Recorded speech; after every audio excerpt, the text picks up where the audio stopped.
Hi, welcome to our webinar today. We are going to be talking about Community Centric Fundraising 101. Welcome, everyone. Thank you so much for joining us. We're excited to have you here and for our webinar today.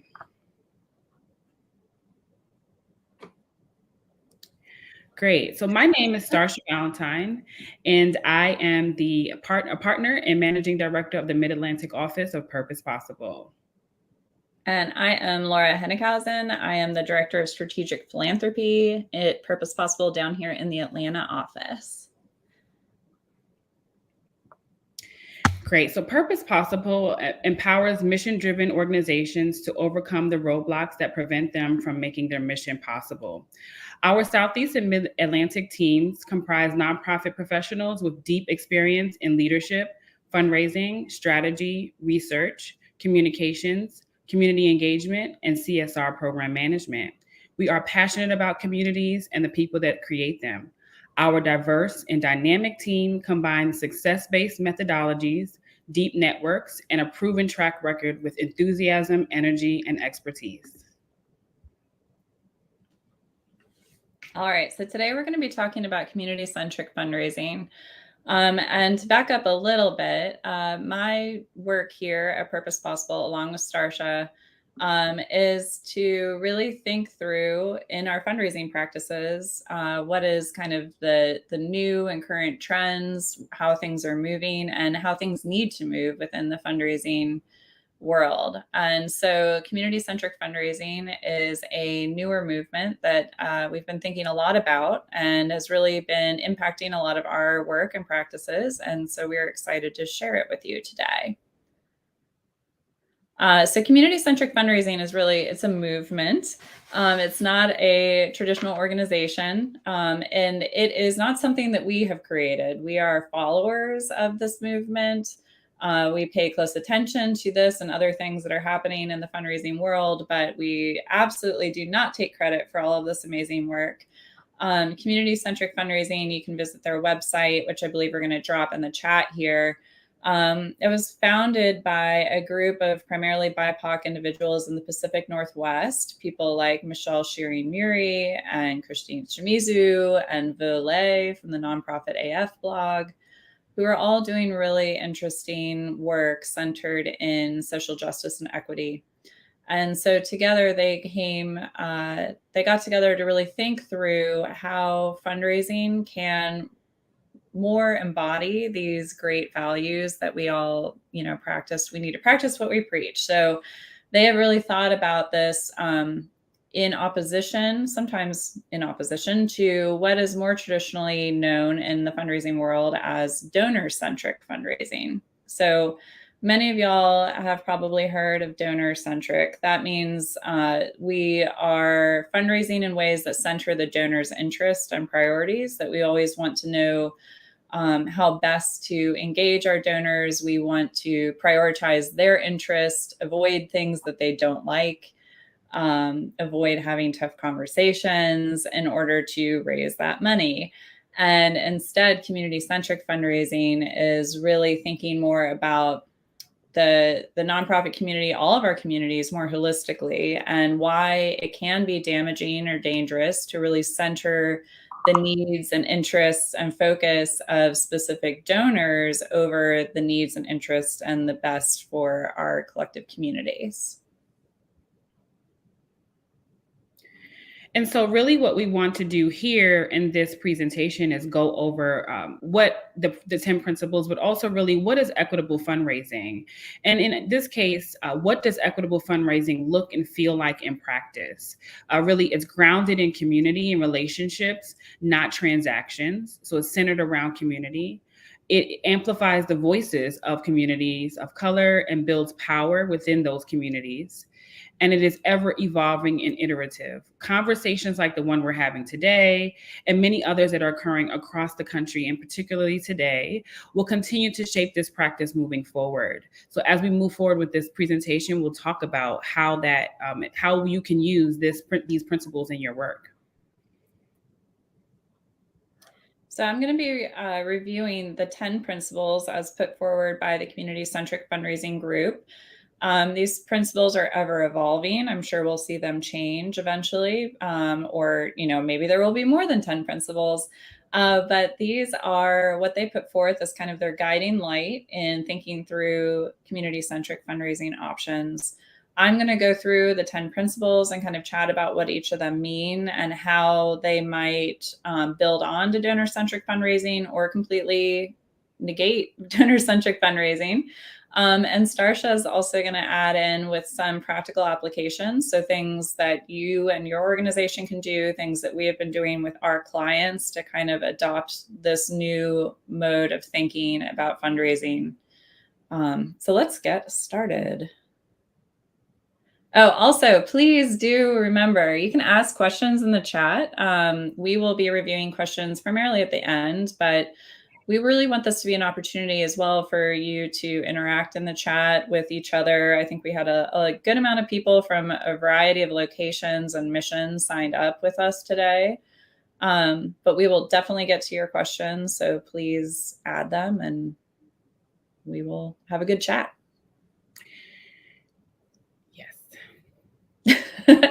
So principle number 1 is that fundraising must be grounded in race, equity, and social justice. So traditionally, when we as fundraisers might think about our roles at an organization or the ways that other people look at fundraisers and think about what our job is at a nonprofit organization, we are kind of here to secure the bag. We are here just to raise the money so that the program staff can do what they need, so that, the operations staff is paid. And we want to get as much money as possible to do that work. And we are not traditionally seen as the people to educate. We are not here to spread a ton of, information other than what our work is and that mission. And the first community-centric fundraising principle here is really thinking about how we can better make sure that we are promoting these values through our work as well. It's not just program staff. It's not just, the executive director. It is also our job. Why can't we do both? Why can't we make sure that through fundraising, we are also promoting these values? And here, as Laura was saying, really just grounding the work in these principles, grounding it in racial equity. And so a couple of ways that you can really do that in your work on a day-to-day basis is diversifying your fundraising team to include folks from marginalized communities, include folks from the communities that you serve that have varying educational backgrounds and experience. You don't necessarily need to have all the degrees or a degree to do fundraising. So really just thinking through how you are selecting people on your fundraising team and what they bring to the table. The other thing about that is that you could connect your fundraising team and donors to the community that they serve, educating them on principles of racial equity, social and economic justice in your daily conversations. So as you're talking to funders, as Laura talks to funders on behalf of our clients, we really do apply these principles to the work that we're doing in our engagement. And, Laura and I talk about this all the time of how we can really share the work that our clients are doing, that's happening in the community with funders, so that they are connected. They cannot be disconnected from these topics and these subjects and just be funders. The second principle is that our individual organizational missions are not as important as the collective community. So fundraisers, I think, are also sometimes seen as just the sales team for our nonprofits. And we're out here talking about how we're the best and that's why you should fund us and not anybody else.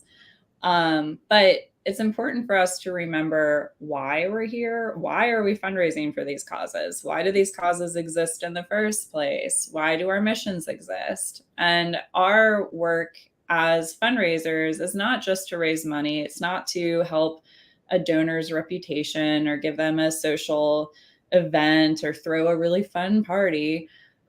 We need to really think about why we're here, why our organizations are doing this work, and whether they need to be doing this work. Exactly. So there are two things that I'm going to say and challenge you all to think about. There are some clients that we have had recently who are fully funded through the year or through next year even. If that is the case with your organization where you're fully funded or you are not having as challenging of a time with funding, consider passing going after certain grants to allow for smaller organizations, and in particular those led by leaders of color, to get the opportunity to go after the funding and not compete against you. And as a bonus to that, which would be icing on the cake, right, is to actually help the organization with their grant application, and not do it for any notoriety, to not publicize it, but to do that to help them out, and it's from a genuine space. Secondary to that, which might be a little challenging for folks, is to regularly evaluate your organization's mission and make sure and ensure that it is still supporting the community it serves in a substantive way. If that means you need to do a strategic plan, if that means you need to reevaluate the work you're doing, do that. But you need to be willing to merge or sunset your organization if you are no longer doing work for your mission in a substantive way. So just having that conversation, that real conversation internally with your board, with your staff, with your community, to make sure that you're continuing to serve them in the best way possible. I think this also is a good place to think about mission creep. A lot of our organizations, a lot of boards, they find a good grant. They're like, oh, we should go after this. And maybe that's not the program you were planning on doing this year or next year or ever. We need to really think through what our organizations need, because there might be another organization that actually would benefit from that grant. They're already planning on doing that program, and that should be their fish to try and reel in, not yours. Yeah, absolutely. And that might be a challenging conversation to have with your board, or with your staff or your leaders of the organization. And so just sort of having that, not being fearful to have those kinds of conversations, being open to those kinds of conversations, no matter what comes of it. So the third principle, nonprofits are generous with and mutually supportive of one another. So this really goes hand in hand with that second principle. But here's where I think of, if you read Nonprofit AF, the blog by Volay, he speaks about the nonprofit Hunger Games and how we have the scarcity mindset, that there's only so much money to go around, that we need to really compete against each other for that limited funding. And we really need to work to shift that mindset. We all know there is so much money. I mean, whether it might be locked in a DAF or something like that, that's another story. But there is a lot of opportunity for us to work together to maybe find funding where we can collaborate, or, pass through funding like we just talked about in number 2.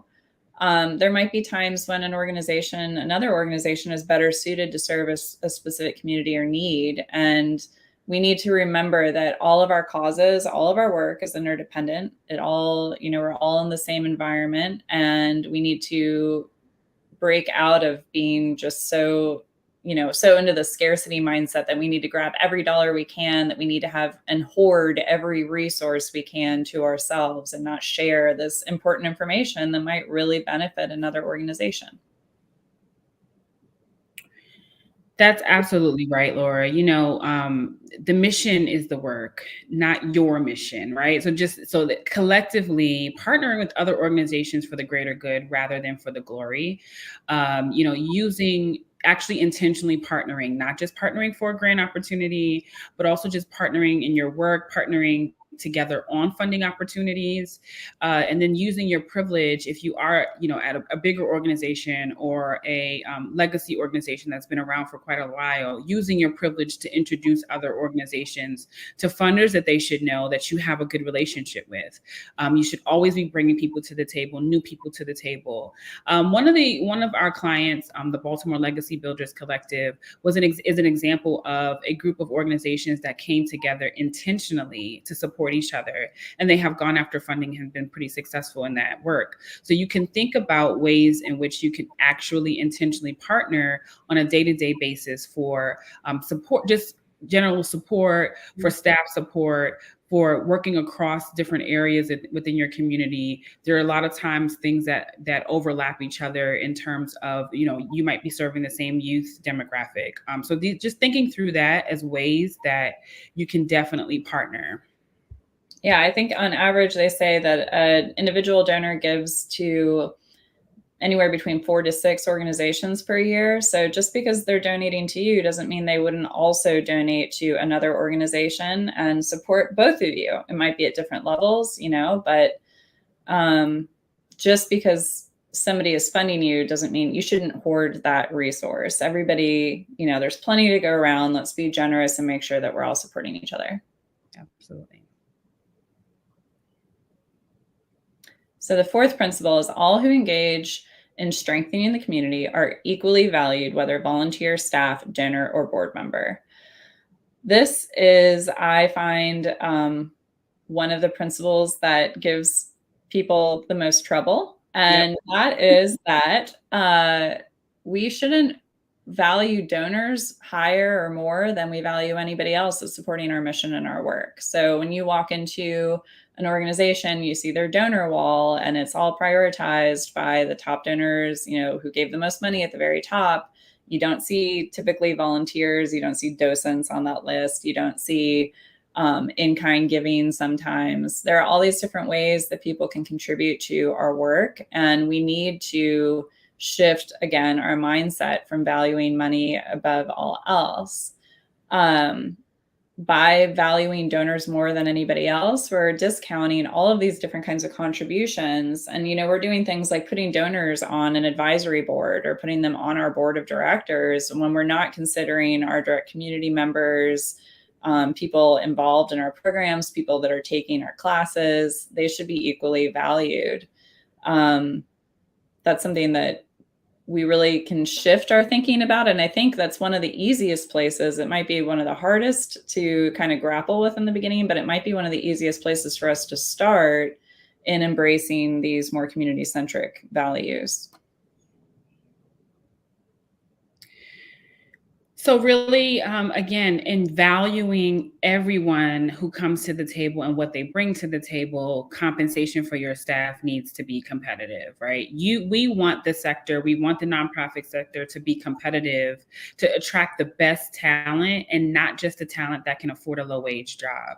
So really rethinking your strategy around engagement with your staff and how you're recruiting, things like that, but also publicly acknowledging all of your stakeholders that come to the table, board members, volunteers, staff members. As Laura said earlier, volunteer hours need to be valued just as much as dollars. And so making sure to publicly acknowledge folks in your practices on a regular and a daily basis, if you're doing daily, outreach, to just make sure that you are valuing folks at all places and at all times.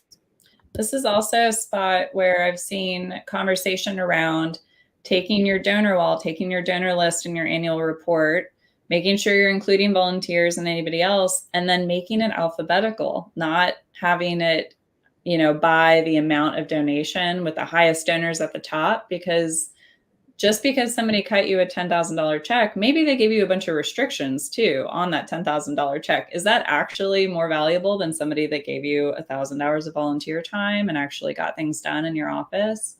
I think that we can think through different ways to make sure everybody is equally valued. Not only that they feel equally valued, but that your organization is kind of shifting that mindset from money being the end all be all. And to add to that, that kind of gave me an idea. So as you're thinking about this might be challenging, right? To think about alphabetizing your donors rather than segmenting them. But the other thing about that is, as you're a fundraiser, you're in your work, you build relationships with your donors. And some of the best relationships, you could start with some of those folks and ask them how they would deal with it. Because a lot of folks who have a connection to your mission, who give you the high dollars, they believe in your mission, they believe in you, they believe in the work. So if having them take on this and say, okay, I'm willing to not get the acknowledgement in the annual report or on the website or something like that. And then having them be an ambassador to other donors to say, I've done this thing, you should do it too. So peer pressure works as well. So really just thinking through, if you have a couple of donors that you have great relationships with, selling them on this idea of how you're shifting your model into this community centric model. And then if they would be willing to be to spearhead it, and then also convert some of the other donors. So this is something I don't want you all to be afraid of adopting, and it can be over time, but it is a shift in your mentality and thought around it. Yeah, let's reward good behavior. We want those donors that are here because they're really supportive of your mission and your work, and not just because they want to be number one on a donor wall in your museum. So let's try and make that the trend. Yep. So this again goes hand in hand. So time is valued equally as money. We in our society always value money above all else, but time is really a non-renewable resource. And that means that we need to value it as such. So when we have volunteers, coming in to help stuff envelopes, to help, plant seedlings, to help lead a tour, we have all these different ways that our organizations, our clients are utilizing volunteers. And we need to be really thankful to that work, because often, and especially in some cases, in our under-resourced communities, time can be extremely valuable. It is not something that all of us have a lot of. So we need to really prioritize that. And if we truly want to diversify our organizations with our, diversify our donors, our boards, our volunteers, our staff, we need to really think deeply about what it is that our organizations are valuing most and what we're prioritizing. And if it's money, in our current society, that's not going to help us diversify.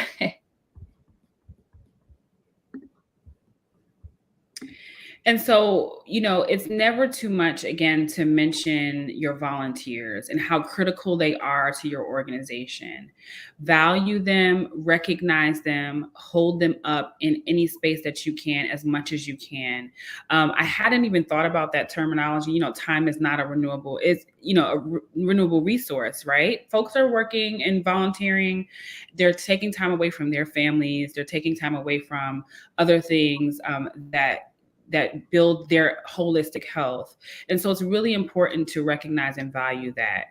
In addition to that, we want to value your staff contributions. We all know we've had a time where there was a 50-hour work week because there was a silent auction happening, or a donor event on a Saturday, or, just a busy time in the grant cycle, right? And so those folks are working and taking time out of their family time or their vacation time, and so, or just their rest, right? So really valuing those things by thanking them, and not just saying this is a part of your job, right? Really moving away from that extractive way in which nonprofit work has always been for folks, burning folks out, moving away from that, not being so extractive, thanking people for their time. And then I know we're thinking not just about dollars, but you need to be compensating folks for that. You can give people gift cards, you can give people things that are of value to them. A bonus could be a nice thing to do for folks who are, really going above and beyond. And so really thinking about adding those things into your budget on an annual basis, working with your funders to have those, general operating funds that you can do that with your folks, and really valuing them, because they will stay, right? This is thinking about how you get people to continue to want to work and do the work with you, and not for you. So, yep. The sixth principle is that we should treat donors as partners, which means that we are transparent and we occasionally have difficult conversations. This is also very challenging, I think, for us. I think, in fundraising, we want to make everything look like, we're all great. It's all great. We're doing great work. Everything's perfect. Please give us more money and support us, and everything is fine. And it's not always fine. And we need to be able to have these honest conversations with our donors. And through those conversations, our donors need to become educated on what it actually takes to run an organization. We can't just ask for support for education and have a donor say, okay, I'll give you money for this class, but I don't want it to cover overhead. I don't want it to cover staff time. I don't want it to cover supplies. That's not what we actually need. That's not realistic. And our donors and funders aren't going to get better at that unless they know that's not realistic. And that's something that, as my role here at Purpose Possible, I'm often having conversations with funders around town, specifically foundation staff and trustees, and representing the firm, not as a representative of a specific client, so that I can have some of these larger conversations with funders to remind them or to help educate them on what these things actually take, the struggles that a lot of our clients are having with overhead and why overhead is important. I think we do all sorts of fancy math when we're writing grants to try and fold in staff time and things like that to make sure it all gets covered. And it's just not realistic. It's just not the way the world works. And so we need to also look at our donors as being adults that can handle the hard truth and not expect them to run away screaming necessarily. And if they do run away screaming, then maybe there's a better donor out there for you. I like this one a lot. Absolutely. So I just want to remind you all to please put your questions and comments in the chat. We will get to them at the end of this presentation. So we encourage you all to comment here.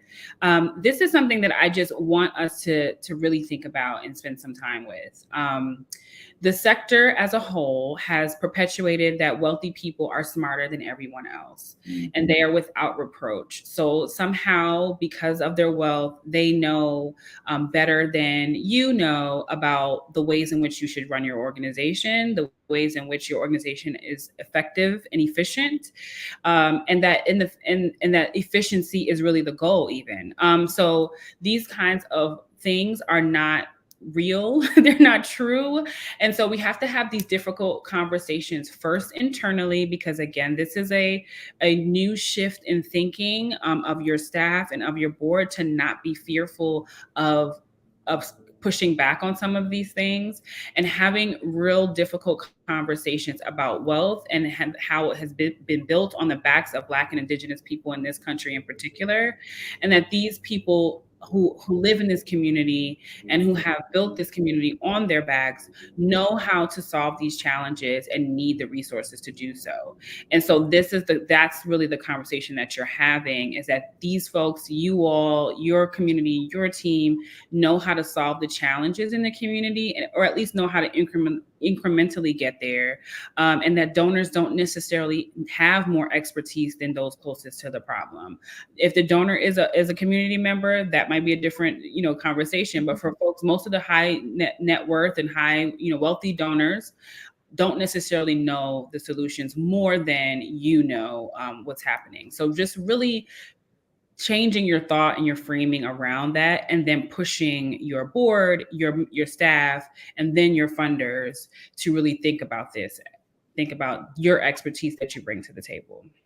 Yeah, this is where we can also, again, lift each other up, where if a donor is talking about wanting to work, donate some money in literacy, something like that. This is where we can bring up other organizations, smaller organizations, even mutual aid organizations, somebody that's not a 501c3, gasp, but that are doing really great work and deserve to be promoted and deserve the support. And I think, when we have the privilege of being funded by a foundation or by a donor, oftentimes I hope that is because they respect us and our work. And so they would listen to us when we promote or, recommend another organization for them to consider, another project for them to consider. That's something that we work very hard at Purpose Possible, is to spread the word about what our clients are doing, what our former clients are doing, and even organizations that we don't work with at all, but we know are working in that specific area of funder interest,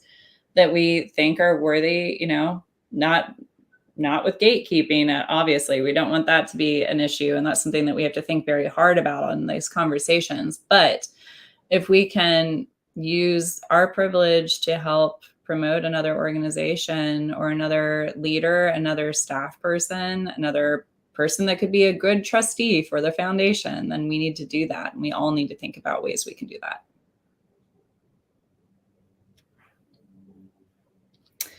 So this is where we were going to cue our Sarah McLachlan music. But this is where we need to think about fostering a sense of belonging, not othering. So we all know that it has been a tradition within the nonprofit community to use at times exploitative images, language of our communities that we're serving to try and pull at the heartstrings for our donors to make them think, oh, I really need to help these people.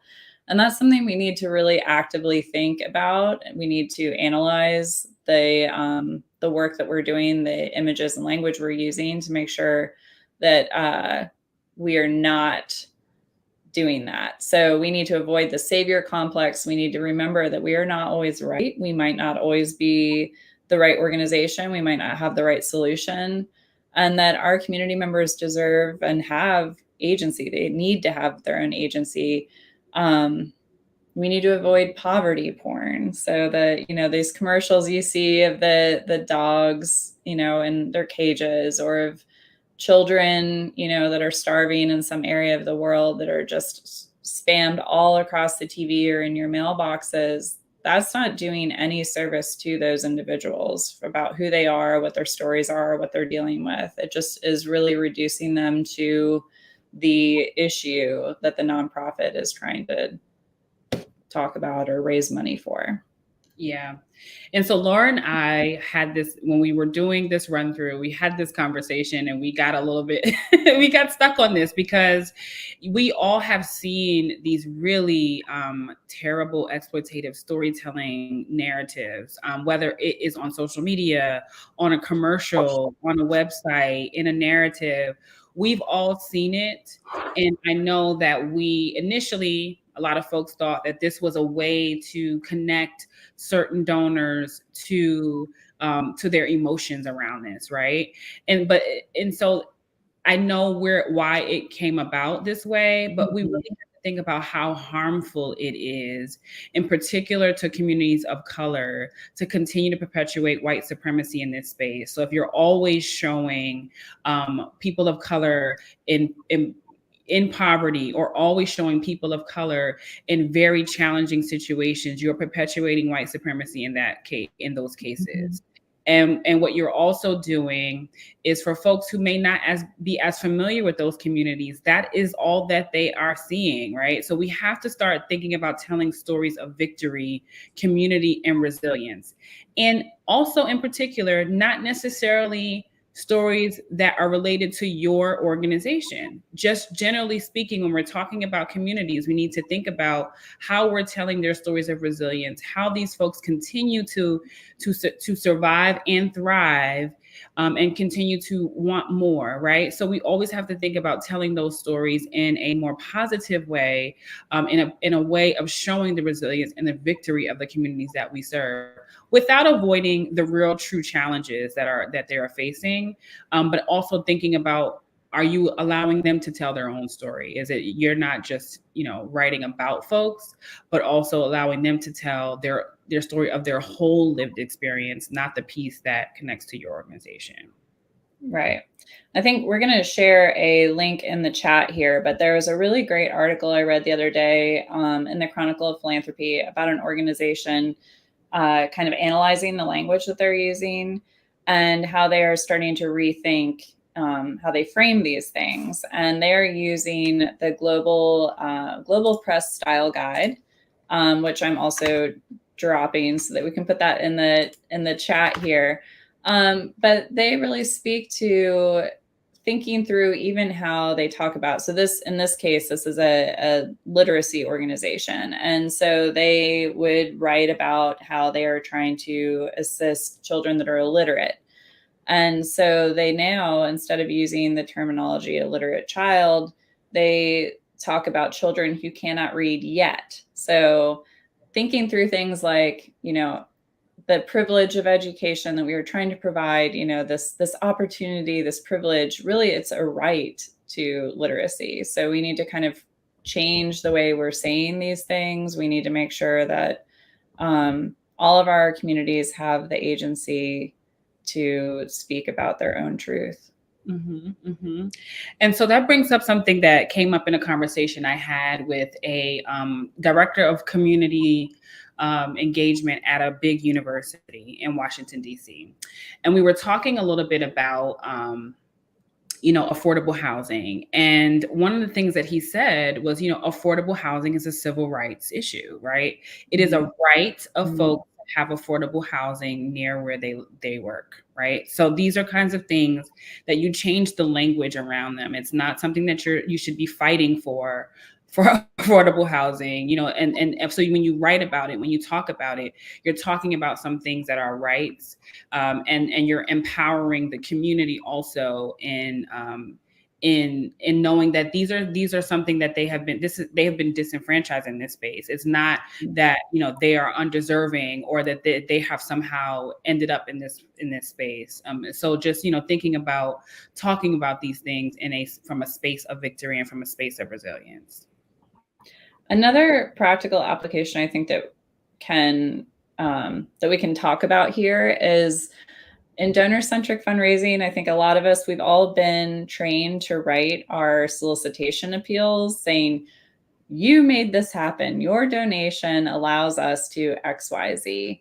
And most of the time, that's not the truth. Just somebody's one donation did not allow us to do XYZ. It is a group of donations, a bunch of volunteers, some free paper clips we found somewhere. All of these things contribute to us being able to do this work. And so one easy thing that we can start trying to do is, instead of saying you in all of our language, is use we. And that helps, your donation, but we as a community made it possible for this to happen. And I think that also, these things don't need to completely fight against this donor-centric model. I think by using we, by trying to include the donor, make the donor feel part of this larger community, I think that is extremely worthwhile and can still really greatly contribute to encouraging people to donate to you, because we all want to feel, I think, part of a greater good. So shifting those very small things can make a much larger impact. Eighth principle, we promote the understanding that everyone, donors, staff, funders, board members, volunteers, personally benefits from engaging in the work of social justice. It is not just charity and compassion. So to quote from one of my former bosses, who is a master of sayings and puns and phrases, this immediately made me think of that all boats rise with the tide. So we are all in this together. And oftentimes our donors or board members might be quite removed from the issues that we are dealing with in our mission work every day. But just because, maybe they're in a wealthy area and they are dealing with completely different things every day than our community members are, that doesn't mean that they don't still benefit from addressing those systemic issues. So we can think about how we can make sure our language, our fundraising work, our solicitations, our messaging about our work really illustrates that everybody benefits. This is really the opportunity for enlightened self-interest, for us to really understand how all of us are interconnected, all of our mission, all of our work is interconnected. And it's not just, as a wealthy donor throwing some money towards something so you feel good for a little bit, you get karma points, you get, maybe a reputation boost. But you really are, everyone benefits from us addressing these systemic issues. And so, also internally, like the organization itself, some organizations are larger. And so fundraisers are not necessarily connected to the programs, right? So they're not necessarily connected to the programs team and don't necessarily go out into the communities that they serve. So we have to really think about how we all benefit from interactions with the constituents, the folks in the community that you serve, your stakeholders, and donors benefit too. It's a privilege for us to work with those communities. And so all learning, knowledge, opportunities need to be circular. An example of this is I put, in addition to, or rather than hosting a just strictly donor acknowledgement event, you can host a listening session with donors or community stakeholders. You can do a book review, a book panel, right, about a book of someone who wrote a book in the community. And so you're really fostering shared learning, and the funding is secondary to that. So just really thinking about how can we make learning, knowledge, education, becoming more holistic people, more circular, and not just top down, or not just from one way to the other, but also just how are we all learning together. So just thinking about ways that you could do that through events, through education, through just interactions, through social media, right? Like there's just lots of ways that you can engage in both directions. The ninth principle is that we see the work of social justice as holistic and transformative and not transactional. And earlier this morning, as I was reviewing my notes, I actually went back to read the definition of donor-centric fundraising. And donor-centric fundraising has three main principles, so quite narrower than this community-centric model. But two of those principles, so the first one is that every gift a donor makes, regardless of value, is assigned to a program, project, or initiative narrower in scope than the mission as a whole. So donor-centric fundraising has been promoting this idea of really giving restricted gifts, things that are very specific, that we want to appeal to a donor's really primary interest and not, cloud it with these other crazy things like paying for salaries or overhead, rent and utilities. Those aren't important. And then the other thing for donor-centric fundraising is that donors should receive a report in measurable terms on what was accomplished with their gift. So that is, again, all these awful reporting requirements to say exactly what this, $1,200 gift allowed us to do last year. That doesn't speak to the great work that we're all doing and what really needs to happen, what the resources are that are needed to make this work possible. And so this same thing with, any of our work, social justice is holistic. It is something that touches every single area, and it really cannot just be, you can't just move the needle by throwing a couple dollars at something. It needs to be connected to a much larger practice, and we need to keep that in mind and not speak to our donors as if that $1,200 gift really, let us do XYZ, because that's not the case. Absolutely. We've seen this time and time again. This was the thing that folks do where they say $1,000 will help support 10 kids to complete XYZ program.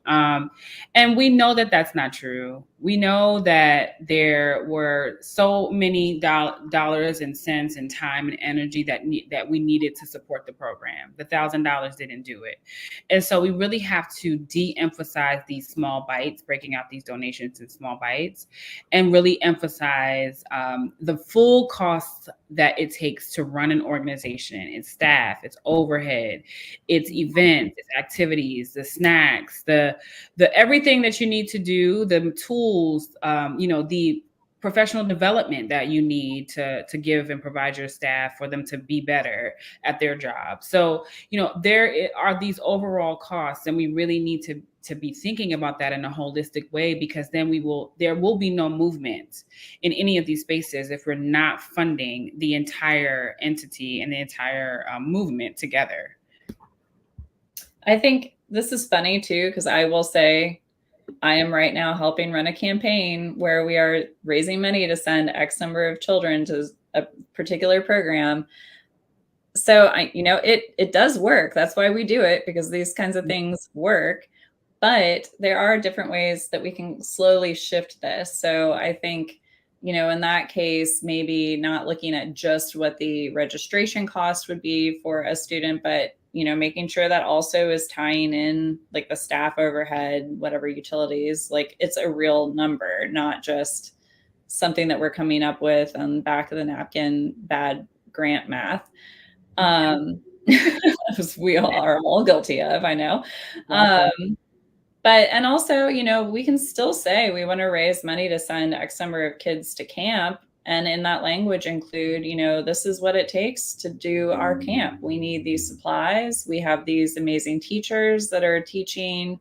We, have this location that we're working on, because that again is an opportunity for us to educate our donors on what we're actually doing, the like scope of a lot of what we do. I think people don't grasp how big these programs are. And this is a great opportunity for us to really show them that. Absolutely. Number 10. So we're at the last one. And again, we're going to take questions in a moment. So please continue to drop those in there. But the 10th principle, and this is a very large one for us to all think about, is that we need to recognize that healing and liberation requires a commitment to economic justice. Oftentimes, as fundraisers, we might not want to, we have another saying coming up, don't look a gift horse in the mouth. If somebody is offering us a large donation, it's also, our donors, our board members might be like, yeah, let's take it, let's do it. And that might help our budget line and what we're trying to accomplish in our work. But we need to really sit back and take the opportunity to think about where some of this money comes from, and to make sure that we are not upholding or perpetuating the root causes of these systemic issues that we are trying to adjust or trying to fight with our work. If I think this is a really interesting opportunity that I have been trying to take with some of our foundation friends in town, because I have the privilege of not having to represent a particular client, having these conversations with foundations. What is your investment policy? How are you deciding where the endowment is invested? And are your endowments invested in practices that don't match up with the values that you are saying you are trying to uphold, or the organizations that you're funding, the priorities that your organization has? And one way that we can help make these adjustments is also for us on the nonprofit side and the fundraising side to think about these things. Where is this money coming from? Do we need to take money from an organization that supports fracking or something like that if that doesn't mesh with our values? And the only way, one thing we can do to try and slowly move the needle on these larger issues there with investing is to not take that money. I know that's big. That's absolutely right, Laura. Thinking about, this investment in particular, investment strategy, right? Like, are they investing in organizations that do not support climate justice in the communities that they serve, right? So we're talking about climate, how climate interfaces with racial justice and and economic justice for Indigenous communities. So when we think about all of those things when they compile together, we're looking at a really bigger issue here. And we have to acknowledge the origins of wealth with our funders, and really just grappling with the exploitative effects of capitalism on marginalized communities, investments, big corporations, how are they operating in these communities, and having open discussions about this with staff, funders, and stakeholders. And that might be something that's uncomfortable for some folks to say, I have a children's youth organization. I don't want to talk about capitalism, right? But it affects you. And so, having these kinds of conversations or being a part of these kinds of discussions, because we're talking about our youth of the next generation. We're talking about the ways in which, food insecurity is affected by capitalism. We're talking about, the baby formula shortage, right? This is all symptoms of a bigger issue here. So you all have to be a part of this discussion and have challenging conversations with your funders about it as well, asking them where their endowment came from, and knowing where it came from is really it can help you make that decision. You can make a decision either way if you determine you don't want to take funding from them. But having those conversations and making it uncomfortable for everybody is a good way to, sort of loosen things up a little bit. And so it can be uncomfortable for you and it can be uncomfortable for them, but everyone can do hard things. So we can do hard things and we can have hard conversations.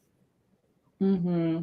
It's a big conversation right now happening. If you guys read the Chronicle, there's a lot of museums in particular I've been seeing in the Chronicle dealing with large donations from oligarchs and how those are taken, things like the Sackler Gallery. Like, there are a lot of things to think through here. It can get very complicated, but it is something that is absolutely worth and important for us to be thinking about. We are not here to launder money. Even, we need the money to do our work, but we need to make sure that we are not perpetuating these issues. All right. So we just threw a lot of information, a lot of rambling maybe out there at you. And now we're going to take some questions. If you have questions or comments, please continue to put them in the chat. And we're going to read a couple out here and then answer them if we can, or give our 2 cents. Okay, so our first question, whoops, it went away. Okay, how important is it for organizations to have a DEI statement and policy, and where do they include that statement? That's a good question. You want to take first stab at that, Starsha? So I definitely think that it's important for organizations to have this DEI policy and statement. I will give you an example, is that when folks fill out a contact form on our website, we ask them, do they have any discrimination policies? And we do not accept clients that say yes. And some might say yes or say no. But the truth is that it's important for us and as a firm and our values to really think about the types of organizations that we work with. And you all need to be thinking about the types of organizations that you are. So it's important to have those policies and statements in place. They should be at the forefront of, wherever you can put them. They should be on your website. It should be in your annual report. For any folks who are interacting with you, they should know where you stand. And you should use that as a way to show who you are and your values in every space. So wherever you have your values, wherever you have your mission and vision, you should also have your DEI policy and statements. Mm-hmm. So this is a second parter to that. Along those lines, who would you recommend be involved in crafting this statement? So I love this because when you think about design thinking, right? Design thinking and the ways in which you create things, you should have lots of folks involved in this.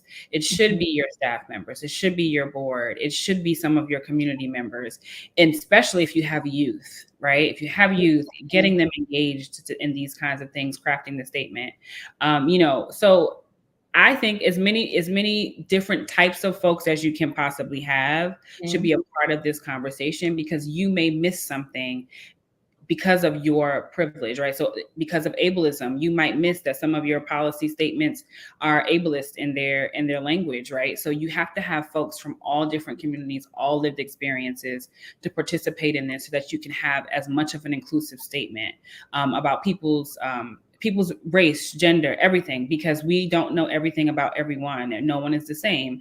So we have to have as many people in part of these conversations to craft these statements. And that's the best way for them to be inclusive. Yeah, I think I love that too, because I think we often don't think about the community members that we're serving, or even just like people who are signing up to take our classes, things like that, as we need to include them in these conversations. And I think that's a great opportunity if you have youth, if you're working with youth, to make sure that they are involved in crafting these types of policies, because they have a totally different perspective than a lot of us do. Mm-hmm. And that is, they are going to be your next stakeholders, your next donors, your next staff. And so we really need to take into account how they feel and what they think. Next question. What are some good ways to approach your ED about sharing the wealth with other organizations and backing away from grants you don't need? That's a great question. One thing I do And this is a little different because I'm working with clients and not with one particular organization necessarily. But I often will, if there's a grant that they want to chase that is not well suited to their programming and might be a shot in the dark, I think, I just bring that up and say, I can spend time on this, or I could spend time on something else that is probably a higher ROI, that we have a better shot at, that is really worth more to us. It's more important to our programming, and it really better aligns with what we're doing. I also think, as far as like sharing information within reason, obviously privacy, all of that aside, but if we're going to recommend a donor, consider another organization, something like that, we have to also, between our organizations, foster that sense of sharing back and forth. So if we're sharing donors, we also would hope that other organizations are going to recommend us as a potential recipient of support. What do you think, Starsha? Yeah, so I think you can do it incrementally. So, right. So if you are a development director or whatever your role is, and you in some way would be in a space to recommend this thing, one of the things you can start with is to encourage partnering first, like encourage partnerships with other organizations. And maybe instead of saying, we will be the lead partner on the application, let the other organization be the lead partner, you be the secondary partner, and then see how that goes. And that's a good way that you could sort of meet in the middle with your, executive director or board leadership to say, we've tried this thing, and now let them be the lead partner. We are supporting them, amplifying them, because we're in a better place of privilege. So you can try with that. And then the other thing is, like Laura said, just going back down to, I could be spending time doing something that has a better chance of being useful for our organization.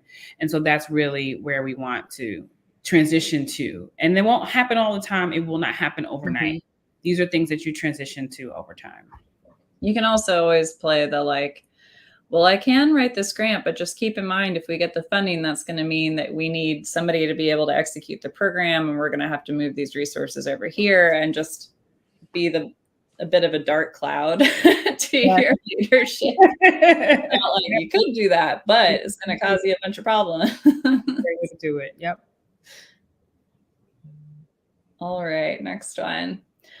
Okay, I'm going to read this. And I think it's kind of a statement. As a group, as organizations, we have to stop doing these donkey and pony shows for funders. The more we collectively push back on funders, the more they understand. When we are stuck trying to please a funder, the cycle continues. It doesn't have to be either or, it can be both. We can be true to our work and inform funders and make situations better for all of us. Yes, absolutely. I mean, it's like anything. People aren't going to learn or know any better unless they're educated, or unless we help them know these things. So for, our foundation friends out in the world, if we are always telling them, yeah, everything was great and the program went fine and la, la, la, and don't actually tell them about the struggles that we're having, or that we're having a hard time finding, funding for utilities, they're not going to know. So, that's not going to change. That's not going to move the needle. Maybe they won't respond. Maybe they're going to say, oh, that sucks, and like not do anything about it. But at least you tried. At least we're having these honest conversations, so they are better aware. And they're not maybe left wondering all of a sudden when a program doesn't happen anymore, like, what happened? You said it was doing well. In my experience, the funders I talk to, especially foundation folks, they want to know that information. They want to know because they want to be helpful. And to them, oftentimes they see grants as being investments into the community, and they want to make sure that they're making a good investment. And that means that they want to help where it's most needed. So we can't be afraid of having these hard conversations, because it's the only way things are going to change. Yeah. And so I'll give you another practical example here. I have had a couple of clients who did not do site visits, right? And so this is the dog and pony show, right? And so you are presenting your work and wherever you're doing your work. in this like tourism way, right? Like they can get to tour poverty and then they can go off and do something else. And so that's a way that you sort of start to change how you engage with donors and funders, and not do that dog and pony show. And then the more of you all, right? We know this collective action works. The more organizations stop or say we're not doing this thing or we're not doing that thing any longer, the more that the entire everything shifts, right? The way that philanthropy works will shift. You all have to step into your power, which is challenging, but stepping into your power, collective power as a ecosystem of organizations to say, we are no longer doing this thing. We're not doing this dog and pony show anymore. We are going to be honest about the costs to do this work. We're going to be honest about how challenging it is. We're going to be honest that, it's going to take us 20 years to get this thing, going. Like just being much more honest and forthright about the challenges that you're facing, because they can go off and say, oh, I did this thing and it changed the world. And in fact, it didn't. So we just have to be more honest and more open about some of those challenges.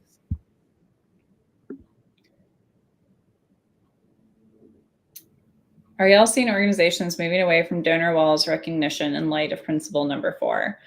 So as a reminder, principle number 4 is that all who engage in strengthening the community are equally valued, whether volunteer, staff, donor, or board member. And so here's where we talked about maybe instead of having a donor wall with your top donors at the top, your largest donors at the top, maybe making things alphabetical, making sure everybody is recognized. I have seen that happen. I've been seeing it happen more and more. It's obviously a slow burn, but I think that's what this is. And that's what the purpose of this is. It's not that we expect or that it's possible for everybody to run out and immediately embody these 10 principles and like completely overhaul, hundreds of years of philanthropic industrial complex in us. But we can all take these small steps. And so, yeah, I am seeing that and I'd love to see more of it. Another example of that is that I have seen a client or two rethinking naming opportunities. Wow. So like in spaces, I wasn't on the capital campaign, but in spaces where they having capital campaigns and having actual buildings or entities, rethinking, are they allowing these naming opportunities? Or is there a way for us to name the spaces after someone in the community, but sponsored by XYZ? So instead of it having named by someone who no one ever heard of, or someone's family who has been in particular harmful to the community, right, do you then change? Do you have a different policy for your naming? So these are things that people are thinking about, trying, seeing how they go. And again, if this funder doesn't work out, there is another funder that would be welcome to do that instead. So, sort of shifting your scarcity mindset into a more mindset of abundance, that there is funding out there. You just, we will work together to find it. Let's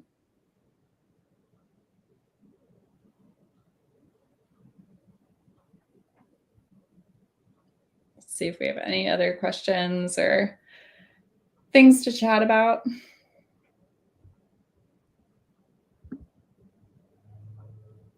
I've worked with funders in the past years that love and encourage collaboration, especially with a backbone organization submitting grants on behalf of multiple organizations.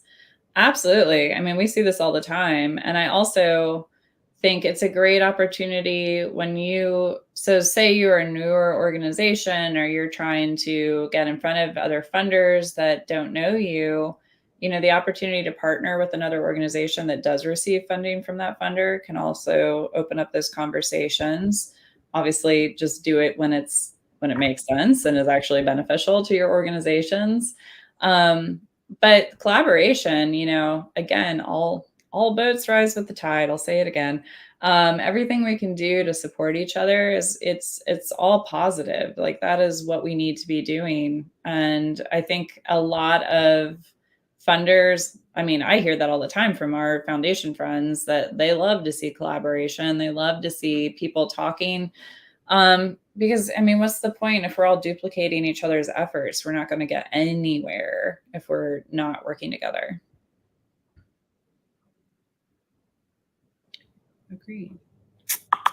Awesome. Well, thank you all so much for joining us. Really, this was a great conversation with Laura and I. And you all put some great questions in there, comments.